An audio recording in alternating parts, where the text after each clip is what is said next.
Okay, let's talk about the top trades of the week last week. So each night I publish the battle plan, which are our mapped out entries. Where are we looking to get long? Where are we getting to go short? And if it's in green, that is my preferred trade. Every week I publish the strong levels, which really gives the chart a lot of structure. My traders really love it a lot. This was the bull bear line for last week. We never even hit it, to be honest. And we had a really decent, but nothing to get too excited about, 160 point range. So let's talk about the top setups of the week. So battle plan trade number one, and it's not of importance. They are by battle plan one is here, and then the two is here, and three is here, and four is here. It just goes down the chart to give it organization. And I'm also able to talk about it easily. Battle plan one, battle plan two, you know exactly what I'm talking about. So battle plan one, you'd had to been up in the overnight session there in London, but I have traders internationally, and if they were up at this time, battle plan trade one mapped out there. We did not make it all the way to the bull bear line, which I thought would have been an easy trip for it to make. So to me, this was just really showing the dominance of the bears going into the week. Sure, a long worked out, but it stopped short in my humble opinion. And then we were looking for price to get into this range here. Certainly got into there on the dip, and you got the ladder back. Did you get any follow through? No, you didn't. This week was really characterized by see money, take money. Make sure you TP, and then hold a runner just in case. The just in case tends to work out 1 to 3 times a week. And this week it was much more difficult. So battle plan two there, my preferred trade, it's in green, worked out there. And then as we were going into the next session, looking for battle plan trade number one, vomited through here. There was a short based upon here as battle plan trade two, but it never developed. Instead, we got back above and laddered up, and then eventually gave this setup here. If you wanted to take that, you had to been up. Once again, in the London session, did you get follow through? No, you didn't. RTH simply sold off. And then this is a core strategy entry. I just want to point out a couple of them. This one was a really nice core strategy entry. If you're one of our core strategy traders, it's a full member. That one, if you'd have peaked out, you wouldn't have peaked out, but it would have made you 50 points. If you closed there going in, you would have probably put your stop just underneath the strong range going into the close, just in case it spiked up. You'd have probably had it at a 50 pointer or just here, and either which one it got, you would have been perfectly fine. This close left me somewhat confused. We did come back into POC, which is not unusual, but boy, this seemed like such a strong move here. I thought we were going to finish in the upper distribution, but we didn't. We actually finished in the lower distribution. So battle plan trade number one had us dipping underneath here again, getting back above and getting long. And I said, any of these ladders could be your entry. You do you. Got to judge it based off the price action. If you're taking any of those longs there, once again, no follow through to the north, but we're on the right side of price action. Longs is the right thing to have been looking for there in the overnight session. Finally got above the strong range. You got a double, triple tap. Not sure I would have survived that, but it was the right trade. Once again, no follow through. So, you know, it is what it is. Now, Tuesday, the previous day, was the 14-day delayed non-farm payroll. So what's the next day? Well, it's the day after non-farm payroll, and it's the day before CPI. Very level 10 trading conditions all week, as was preached over and over. Wednesday didn't give us a entry by any of the battle plans. Core strategy really wasn't a great entry there as well. Had you played the strong levels as looking for a short, maybe there'd have been something there.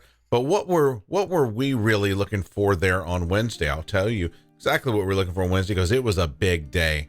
Let me turn on. First of all, let's talk about these. We had mapped out battle one, battle plan one, and battle plan two. And battle plan two turned out to be the trade of the week for the battle plan. And also, if you were up in the Asia session and you got entry, you could have went long there in a core strategy entry, making you about 91 points going into the next day there.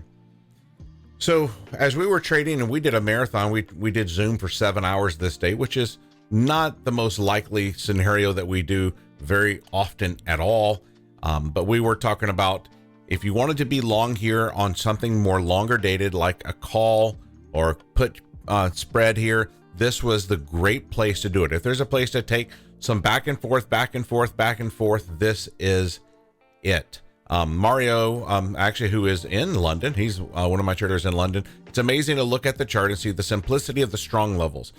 Probably the best way to trade is wait for price to get to one of them. Certainly, we use the strong levels to map our battle plan trades. It certainly helps. And this was the notes for those two entries. Next day, as we were trading going into CPI, I told the group, and this is so important. In fact, I wish you go watch this video. If there's a video to go watch this week, it's this wrap-up video. Here, I'll put a screenshot here on the screen. Is here, I was telling everybody TP, and in fact, we had mapped out a short there. We'd mapped out 2 longs down here and a short down here when we lost this area. Go watch that video and you'll discover why. Jackie took some of his calls off at 200% there. Absolutely beautiful. And the reason why I said this was a 91 pointer is because this is where I was telling people to take their profit. CPI day, see money, take money, and then remove yourself from the chart. And then the next day, no battle plan trades actually activated for this going into OPEX Friday. I did stream on Friday again, so make sure that you are subscribed and hit that notification bell. Sometimes I only stream for 30 minutes in the morning on a Thursday or Friday. Sometimes I stream the whole thing. I did the whole thing. Here we were saying, okay, if we get back into this range, which is here, longs only. We're looking for longs, no shorts, over and over, no shorts. This is where the bulls must defend, and they defended very well. I encourage you to go watch that wrap-up video. I don't know if I actually did a wrap-up video. This might be the only wrap-up video I'm doing on it, but this is what we were looking for. If you want to watch that live, just go to the live tab and you can see how we were calling that out. Now on battle plan trade number 2 down here, if you took this trade at the apex of it, the bounce right off of here, it's always an option. It's the riskier of the entries, and you held your single contract back and kept it 5 points under the low, which is where I recommend you keep it. 5-10 points you pick, and you got a nice movement overnight. It went in your favor. You could be up 123 points, and to me your stop is still 5 points under the RTH low if that's where you kept it. So we will continue mentally trading battle plan trade number 2 until it trails out.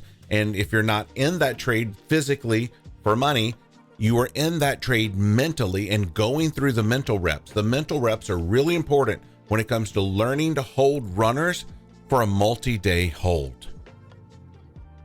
All right, let's look at the week as a whole. Up here you have the overnight high, the London high, and the weekly high. So make sure you mark that. Then you have an RTH high. And down here we have the Asia low, which is also the weekly low. So mark that. Let's just go down though.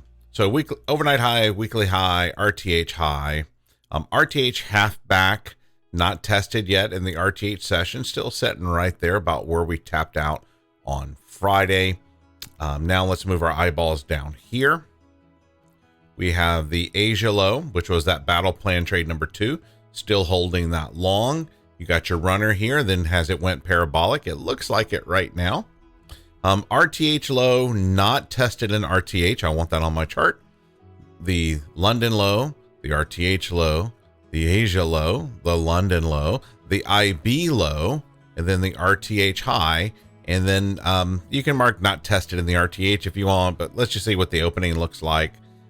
We might have to update that level as the day is wrapping up. Then let's look at our single prints and VPOCs. We got a set of single prints down here. From back in the past. We have a POC from Wednesday that was not tested in the RTH session. Carry that forward. A POC here on Thursday, not carried, not tested in the RTH session. Carry that forward. Beginning of a period single prints here. It's big, so I like to denote that. Same thing here. A period single prints here. I like to denote that there. So please take a note of that. Going into next week, what is the most important level on this chart? In my opinion, the single most important chart. The bulls do not want to lose this level here, as we discussed on Friday. This is where we marked warning shot to bears. Warning shot to bears here. That is true. We're still technically under last week's bull bear line. I have not decided where the strong levels are going to be for this week and where the bull bear line is yet. This is the beginning of my process to figure that out.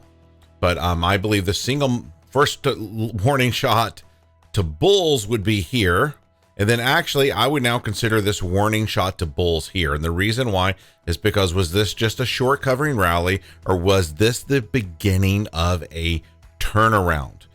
If the bulls are real, we may not even test this. And we certainly, if we test this, it'll be such a ladder back reaction with a vengeance that you go, whoa, you know what I mean? Like, these need to be hot levels for the bulls. It touches and goes, or it doesn't even touch them at all. My next step is to publish the battle plan tonight and update the strong levels. Be on the lookout for those here in the next couple hours. Have a great day. I'll talk to you soon.